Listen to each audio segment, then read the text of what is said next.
여러분, 많은 그리스도인들이 잘못하면 오해하기 쉬운 한 가지 문제가 있는데, 그것은 우리가 현재 가지고 살고 있는 이 육체에 관한 문제입니다.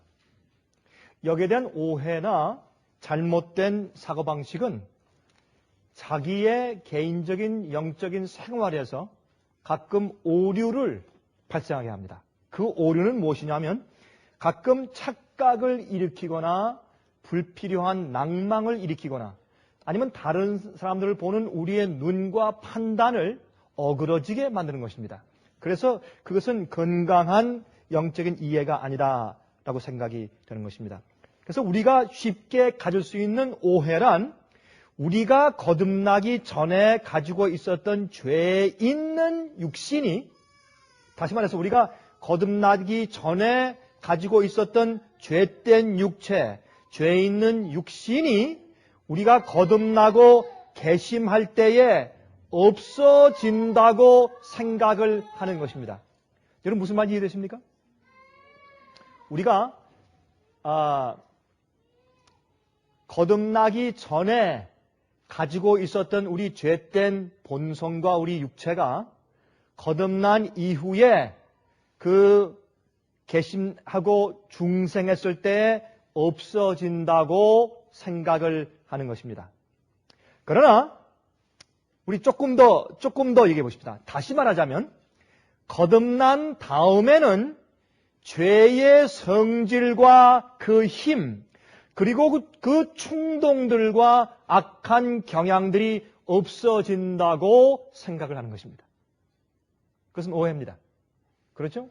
여러분, 이것이 오해인 줄을 우리가 알지만은 그러나 우리 마음 가운데 어떤 때는 혼돈이 생기기 때문에 우리 영적인 생애에 있어서 우리의 이해에 오류가 발생하고 다른 사람들에 대한 안목에 오류가 발생하는 것을 우리가 가끔 보게 됩니다. 그러나 거듭난 다음에도 개심하기 이전에 똑같은 성질과, 오늘 제가 말씀드리는 것은 제가 하나하나 그 단어를 제가 정선해서 골랐어요. 그냥 말하면 안 되니까 제가 하나하나 단어를 정선해서 고른 것이니까 잘 여러분 들으시고 한번 그 마음 가운데 되새기시기 바랍니다. 우리가 거듭나고 중생한 다음에도 거듭나고 중생하고 개심하기 이전에 똑같은 우리의 성질과 유혹에 넘어지기 쉬운 옛사람의 육신이 여전히 내 속에 있다는 사실을 우리가 이해해야 합니다. 이 사실을 오해하면 이상한 착각이 생기고 내 생애 가운데서 오류가 발생하게 되는 것을 제가 보게 됩니다. 그래서 많은 사람들이 이런 것들을 또 내가 거듭나고 침례받고 중생하고 주님을 위해 살다가 똑같은 내 성질과 똑같은 내 육신과 똑같은 죄의 본성이 올라올 때 내가 지금 거듭난 것이 아닌가? 라고 하는 착각 속에 빠지는 일들을 제가 종종 본다고 말입니다. 그럼 이것은 꽤 많은 그리스도인들에게, 이것은 영적으로 관심이 없는 사람들에겐 전혀 무시되는 그런 문제지만은 영적으로 거듭났거나 말씀대로 살거나 주님의 뜻대로 살려고 애쓰는 사람일수록 도전을 받고 대면하는 그런 문제임에 틀림이 없습니다. 그래서 우리 이 문제 시작하면서 제가 육체와 성령이라는 제목을 제가 붙였는데, 육체와 우리 성령의 사이의 그 차이가 무엇인가, 이제 그것을 좀 이해하려고 하는 것인데, 오늘은 제가 이 질문, 두 가지 질문을 제가 물으면서 시작을 하겠습니다. 이 두 가지 질문을 우리가 들어보면 지금 제가 무슨 말을 하고 있는지 여러분께서 그 의도를 이해하시게 되실 것입니다. 또 여러분 마음 가운데 있는 어떤 이 문제에 관한 여러분의 정의를 여러분들이 확실하게 짚고 지나갈 수가 있을 것입니다. 질문 첫 번째. 우리가, 잘 들으세요. 우리가 개심한 후에도 개심하기 이전과 똑같은 몸, 즉 같은 살과 뼈와 피로 이루어져 있는 똑같은 몸을 가지고 있습니까? 예스죠? 그렇죠?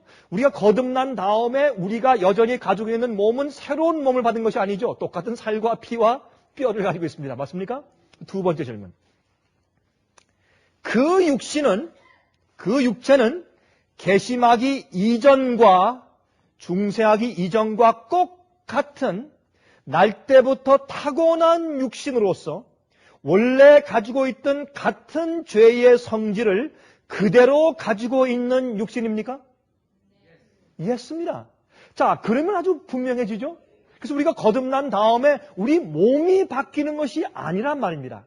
만약 하나님께서 우리 몸을 바꿔주신다면 그것은 전혀 다른 얘기를 하고 있는 것이죠. 우리의 몸은 성경이 말하기를 예수께서 재림하실 때 호련히 순식간에 in a twinkling of an eye 눈을 깜짝할 사이에 직역을 한다면 그때 우리 몸을 바꿔주시고 변화시켜주시고 그럴 때 우리의 살과 피와 뼈가 새로운 육체로 영원한 육체로 죽지 않을 수 있는 육체로 더 이상 병들지 않는 그런 하나님의 완전한 육체로 그때 바꾸어진단 말입니다. 그러나 그때까지는 우리가 지금 현재 이 옷을 입고 있어야 합니다. 그러므로 거듭날 때는 우리 마음이 바뀌는 것이지 우리 육체의 변화는 없습니다. 다시 말해서 여러분들이 중생하고 거듭났다고 해서 하나님께서 여러분에게 올바른 새로운 의도와 새로운 동기와 새로운 방향과 새로운 계획과 새로운 마음의 상태를 주시지만은 여러분이 가지고 있는 옛날부터 가지고 배양해온 그러한 죄의 성질과 연약성들과 그러한 기질들이 그냥 우리 몸속에 있단 말입니다. 그러니까 싸움이 생기죠. 거듭나기 전에는 영적인 싸움이 없습니다. 왜 싸워요? 왜 우리가 싸움이 생기느냐 하면 거듭났으니까 싸우는 것이죠.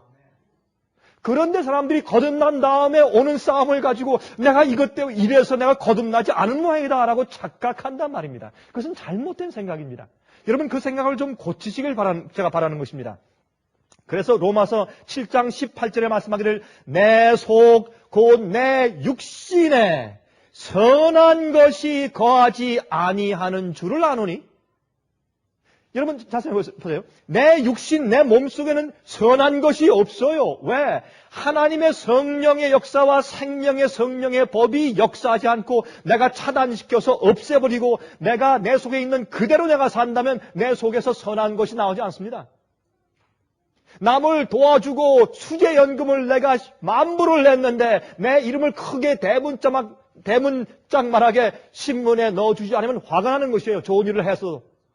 그건 성경에 말하는 선이 아니라고 말을 해요. 자기를 위해 사는 것이기 때문에. 그래서 우리가 내 육신 가운데 선한 것이 거하지 아니하는 줄을 아오니 거기서 끝나잖아요. 아노니 거기서 끝나지 않고 두 번째 원함은 내게 있으나 이 원함이 뭐예요? 내 마음속의 마음이에요. 내 마음속에 원함은 있으나 선을 행하는 것은 없도다. 이렇게 해서 무슨 사도 바울이 지금 로마서 7장 가운데 우리의 육체와 우리의 마음 속에 있는 관계에 있어서 한 가지 분명한 정석을 딱 이렇게 때려놓는데 그것이 뭐냐면 여러분과 제 마음 가운데 거듭나기 전이나 거듭난 후나 우리의 육체, 우리의 육신, 죄의 본성 속에는 선한 것이 있다 없다? 없다. 그게 성경의 정석이에요. 여기에 대해서 사람들이 자꾸 오해한단 말입니다. 그래서 여기에 대한 오해로 좀 더 극단적으로 치다른 것 가운데 하나가 1800년도 중반부 좀 지나서 1800년도 50년대, 60년도에 초기까지 조금 있었던 거룩한 육체 운동입니다. Holy Flesh Movement. 그것은 뭐냐면 내가 거듭난 다음엔 성령으로 거듭났기 때문에 내 몸 자체가 바뀌었단 말입니다. 그 다음부터 내 속에서 올라오는 충동이나 생각들은 전부 다 거룩하단 말입니다. 그렇게 해서 나중에 어떻게 해요? 간음의 생각이 올라와도 이건 하나님이 주신 것이다 라고 그렇게 엉뚱한 말을 할 수밖에 없게 되는 거룩한 육체 운동이 생긴 이유가 거기서 기인하게 된 것입니다. 이 육체와 마음, 육체와 성령의 역사에 대한 상관관계를 사람들이 오해했다 그 말입니다. 그러므로 우리의 소망은 우리의 육신 속에 있지 않고 예수님 안에 있습니다. 그래서 우리는 계속해서 육신을 신뢰하지 말고 쳐서 복종시켜야 합니다. 육신으로부터 선한 일을 기대하지 말아야 합니다. 육신에서 일어나고 있는 충동들과 생각들을 무자비하게 쳐서 죽여야 합니다. 이 말이 참 설교에서 쓰기는 좀 안 좋은 말인데, 이 사도 바울이 설명한 고린도 후서에 설명한 그 헬라어 말을 갖다가 있는 그대로 한국말로 직역한다면 이런 얘기예요. 내 육신을, 그런 말 해도 되는지 모르겠어요. 육신을 패대기를 쳐서 두드려 패서 다시는 올라오지 못하고 기절하게 패자, 이런 말이에요. 육신을 쳐서 복종시킨다는 말은 그냥 패대기를 쳐서 그냥 때리고 때려서 감히 네가 어디 또 올라와, 이렇게 하는데 얼마큼 하라? 매일 죽느라, 매일 하라 말이에요. 매일. 사도 바울도 자기가 성령이 충만하고 이방인의 사도로 살면서도 자기 마음속에 인간적인 죄의 육신의 연약성과 죄의 육신의 불순함이 무엇인지 그가 알았단 말입니다. 오죽하면 그가 나는 목표를 향해서 달려가고 있는데 내가 지금 허공을 치는 것처럼 싸우는 것이 아니야. 나는 내가 싸우는 상대가 뭔 줄 안다. 누구예요? 자기 자신. 내가 싸우는 원수는 나. 내 속에 나를 멸망시키는 원수가 내 속에 있다. 내 속에. 나는 그래서 내 몸을 쳐서 복종시킨다. 언제? 매일매일. 이것만 봐도 거듭난 다음에, 중생한 다음에 내 속에 있는 죄의 본성과 악한 경영과 내가 가지고 있는 악한 기질이 항상 그대로 있단 말입니다.